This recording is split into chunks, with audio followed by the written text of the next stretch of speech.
tercerahkan. Nah, saya berharap Prabowo menjadi pemimpin yang tercerahkan. Syaratnya adalah jauhi Jokowi dulu. Waduh. Soal Jokowi, saya udah selesai. Bagi saya, dia presiden gagal kan. Satu-satunya keberatan saya terhadap Kodari, dia pro Jokowi itu aja. Dan dia, kalau menurut Rocky itu konservatif, anti demokrasi. Dan dia mempelopori Jokowi 3 periode, Gibran koalisi permanen katanya 20 tahun Gibran berkuasa, 2 kali jadi wakil presiden dan 2 kali jadi presiden. Itu udah diomongkan jauh-jauh hari. Bang, tadi di podcast lo itu yang gue dengar, kenapa lo menyoroti Ahmad Kodari sih Bang? Tadi juga membuka harta kekayaannya, lalu dia yang dari mungkin survei, aktivis, sampai akhirnya bisa menjadi... Itu gara-gara, saya kan kalau mau menilai Kodari takut subjektif. Karena teman baik, tapi berbeda jalan sekarang kan. Berbeda pandangan gitu. juga nggak? Berbeda pandangan karena dia pro Jokowi, saya tidak, ya kan?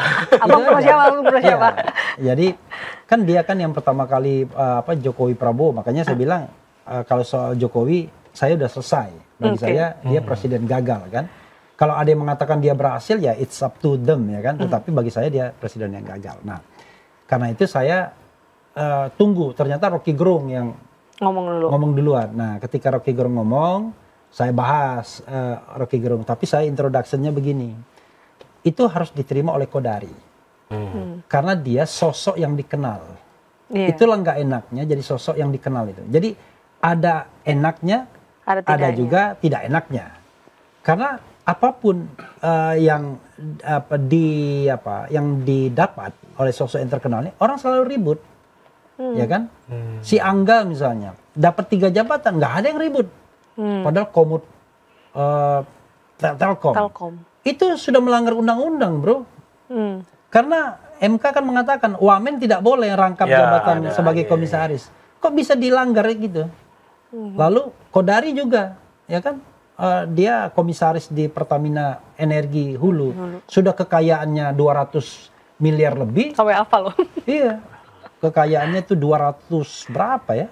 268 miliar apa? Memang teman sejati. Jadi Anda bisa bayangkan kan, sudah kekayaannya luar biasa. Dikasih juga. Jadi negara ini memberikan makan orang kaya kan, gitu ya. Denny JA, konon katanya kekayaannya udah 1 triliun. Ya? Survei juga kan? Dikasih juga. Ya, tapi it's okay, nggak apa-apa ya. Tapi yang jelas jangan melanggar undang-undang. Nah, saya bahas Kodari, ya harus dibahas karena ini sosok-sosok yang dikenal publik. Kalau saya membahas misalnya nih, mohon maaf, Afriansyah Nur ya kan, kan nggak kenal publik, belum akrab. Udah dia pernah jadi wamen juga kan. Memang artinya makom di publiknya nggak tinggi, kecuali dia mulai begitu dengar Refli Harun. Kalau begitu saya harus sosmednya langsung live. Saya harus mainkan. Tapi ada juga orang, walaupun dia berusaha mainkan dan lain sebagainya, nggak ada juga dapat perhatian, ya kan?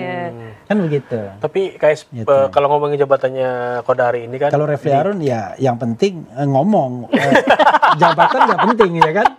Makanya saya bilang, kalau selama negeri kita ini masih demokratis, orang kayak saya masih bisa hidup. Iya. Tapi kalau sudah represif, sudah otoritarianistik, nggak bisa hidup lagi. Ngomonglah sebelum ngomong itu dilarang. Iya, dibungkem kalau terlalu gitu. Ngomongin jabatan KSP ini kan. Sambil minum ya. Boleh. Salah satunya itu adalah monitoring dan evaluasi program. Sebagai teman sejati dari Kodari, dari penilaian dari seorang Refli Harun ini, mampu nggak nih kira-kira nih mengemban tugas? Satu-satunya keberatan saya terhadap Kodari, dia pro Jokowi itu aja. Dan dia kalau menurut Rocky itu konservatif, anti demokrasi.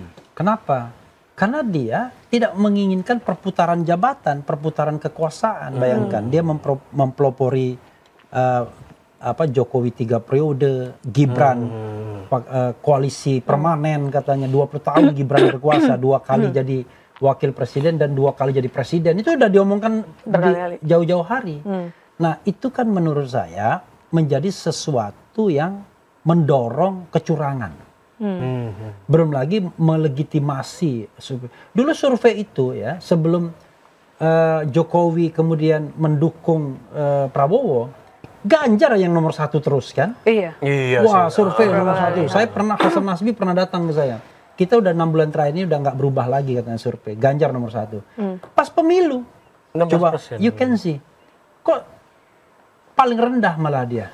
Ganjar Gimana 16. kita? 16. Artinya kan survei-survei itu kayak dibuat-buat jadinya. Tergantung siapa dukung siapa gitu. Padahal dukungan itu kan tidak juga langsung berpengaruh pada masyarakat ya kan, kecuali ya lembaga survei yang berpengaruh karena uangnya jadi yang tadinya akan digelontorkan untuk membackup Ganjar jadi membackup Prabowo kan begitu jadinya. Kalau Anies yang didukung oleh Jokowi, ya Anies yang menang. Makanya saya katakan pemilu kita ini membutuhkan sebuah perbaikan yang luar biasa. Kenapa? Nggak ada pemilu yang demokratis. Pemilu yang jujur dan adil itu hanya on the paper, ya kan? Hanya kata-kata indah di konstitusi. Karena itu perlu sebuah langkah yang radikal. Makanya saya katakan, walaupun presiden yang terpilih dari 2024 itu berasal dari pemilu yang comberan, ya, begitu, iya kan begitu kan?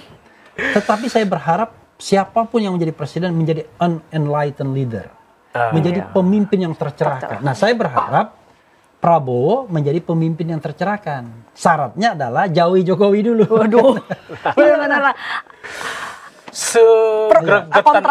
segergetan itu sama Jokowi. Enggak, sebenarnya orang mengatakan wah saya nggak suka. Enggak, saya ini bicara mengenai hal yang objektif. Ya kan? 10 tahun Jokowi memerintah, semua indikator, semua angka ini kalau kita bicara angka ya, semua indikator, semua angka itu turun dibandingkan pemerintahan SBY. Pemerintahan SBY itu dari sisi angka, pernah dikatakan juga pengamat keuangan Tito Sulistyo, itu yang paling bagus tuh selama era reformasi itu SBY. Ya, tingkat kemiskinan, utang, macam-macam lah, kemudian pertumbuhan ekonomi dan lain sebagainya. Pertumbuhan ekonomi saja misalnya, SBY lebih tinggi dibandingkan Jokowi. Padahal Jokowi di belakang kan. Nah, itu menunjukkan bahwa dari sisi statistik saja yang bisa diolah-olah, ya kan? Angka-angka itu yang bisa digeser sana, geser sini, itu saja tidak meyakinkan, gitu loh. Nah, sekarang Anda merasakan nggak?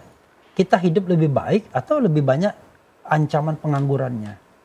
So far sih memang pengangguran masih tinggi sih. Wow. Bukan job fair tuh udah. Tadi yang namanya orang yang tadinya berpenghasilan 100 jutaan bukan per bulan bisa jadi 0 langsung. Tadi kita cuma mungkin kalau ngeliat pengangguran cuma ngeliat dari data, tapi sekarang kita banyak yang ngeliat sendiri gitu. Iya. Kayak seperti ngeliat sendiri. Pengangguran, saya juga sebenarnya jadi pengangguran juga jadinya kan. Untuk saya ada podcast. Tapi kan ada cita-cita menciptakan 19 juta lapangan pekerjaan kayak gitu. Kalau Bang Refli sendiri? Ya, faktanya gimana? Faktanya kan mungkin belum 1 tahun, ya, hampir tapi 1 kan, tahun. Paling tidak kalau kita bicara ini pertumbuhan lapangan kerja, ya kan? Ini yang dituju, ini yang regresifnya. Lah kalau jalannya begini kan namanya nggak berhasil. Minimal ini status quo dulu. Ini kan perusahaan-perusahaan udah mulai banyak yang di PHK kan? Iya. Pekerja banyak yang di PHK. Yang terbaru SPBU kan? Udah banyak di rumah gitu. Makanya jangan heran kemudian banyak orang yang mencari alternatif dua, bermain media sosial sama ojol.